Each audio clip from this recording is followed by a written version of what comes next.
Good morning, campers. Hello. As you can see, I'm barely awake.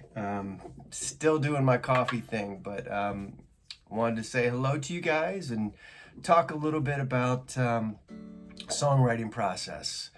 Get that question every now and then, and it's a tough one to answer sometimes because it's so different, and it's such a the process is for why not specifically. It's different than, say, if I'm doing a songwriting session, co-writing session booked in Nashville or something like that, for basically the purposes of just writing a good song and pitching it to an artist or film, TV, what have you. But for this band, obviously, it's the things I'm writing are specifically for the purposes of the band. And although I have taken songs that are pre-existing songs and arranged them for this band, The Curtain Falls was written long before there was a Why Not, and I certainly didn't have any kind of Rush or progressive type rock band on my mind when writing it. In fact, completely the opposite. So that's a case of where, the song is the song, and then it's like, well, let's give it some flavor and arrange it for, sort of a progressive rock band, which is what I did for that song. I think another example I discussed recently was To Come Back Home. That was same situation, already pre-written.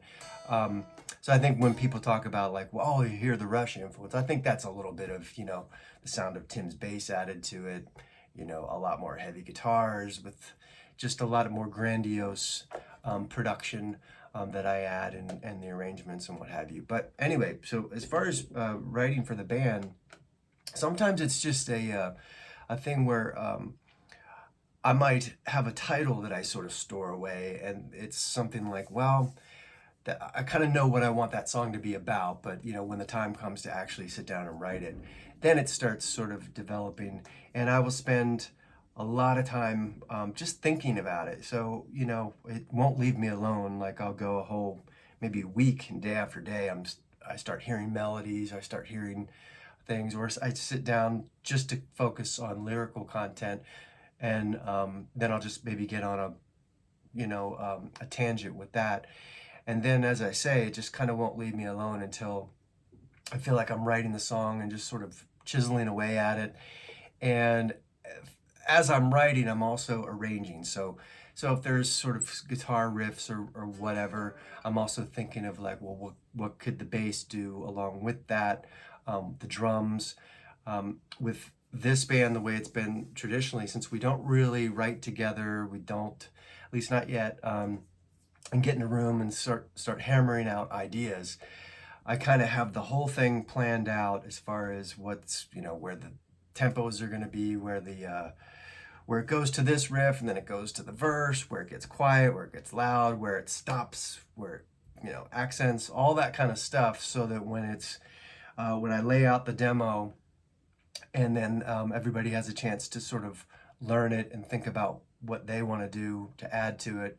Then we do the drums to usually a pre-existing bass part that I put down, and guitars, and I'll even put down my horrible vocal for reference. and none of those things are done where I know I'm not going to keep any of it, so I don't spend a lot of time getting the perfect bass sound or the perfect guitar sound or whatever it is.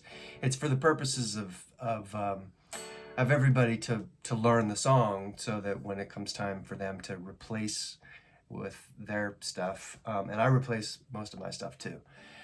So then that process is a whole different thing. The song's written, it's done, it's arranged.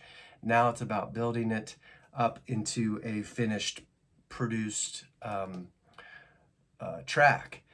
And then once that happens, then I start mixing it, and then that's a whole nother, process that I spend a lot of time with. And I'll do a mix, listen to it, something will bother me, so I'll go back and work on that.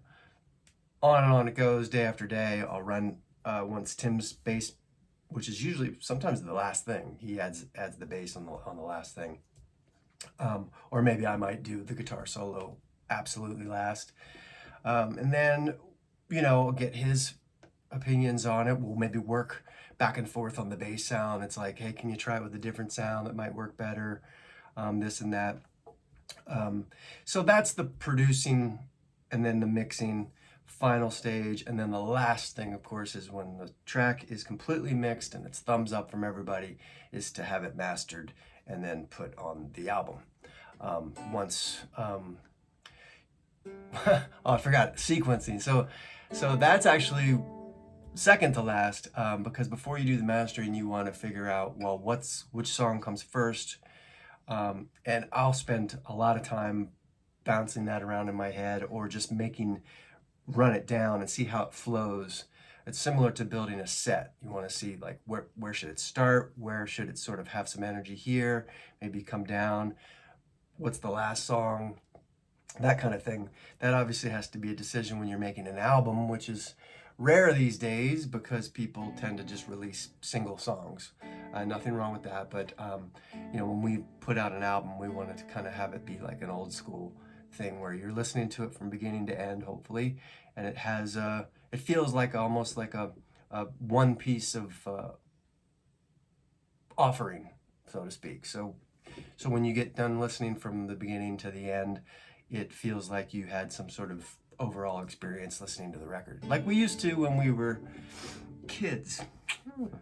So anyway, that's just the overall thing. There's obviously a million things we could talk about along the way, but I'm actually in the process of writing right now, so I'm sort of in that mode of just early skeletal thinking of, this song, where it's going.